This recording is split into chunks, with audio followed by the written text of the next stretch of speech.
Mga kaigsuunan, ako si Senador Bato de la Rosa. Gikan sa kahiladman sa akong kasing-kasing, gisuportahan nako ang pagtukod sa RAIDS Coalition. Usa ka panaghiusa sa lain-laing kusog nga andam mubarog alang sa kamatuoran, pagpanubag o kaayuhan sa katawhang Pilipino. Niining panahona, dili na igo ang tagsa-tagsa nga pag-away. Kinahanglan nato ang usa ka tingog, usa ka direksyon ug lig-ong baruganan, batok sa korupsyon, pag-abuso ug mga lakang nga nagtumong sa pagpahilom sa oposisyon.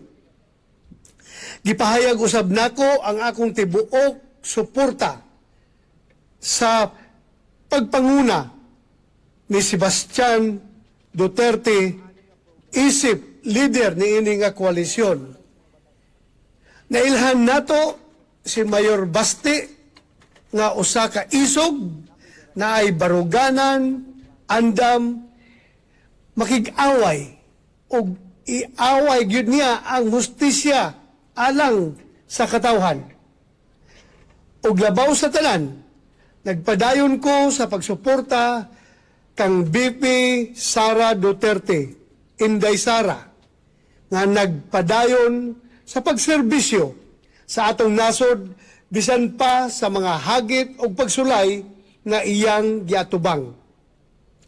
Dili kami musugot nga gamiton ang politika sa pagpahilom sa mga leader nga tinuod nga nagserbisyo sa katawhan. Kining awaya, dili lang alang sa pipila. Kini alang sa tanang Pilipino nga nangandoy og tarong nga kagamhanan, makatarunganong sistema og mas maayong kaugmaon. Panahon na aron magkahiusa.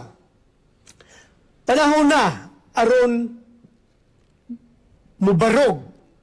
Daghang salamat, mabuhi ang katawhang Pilipino.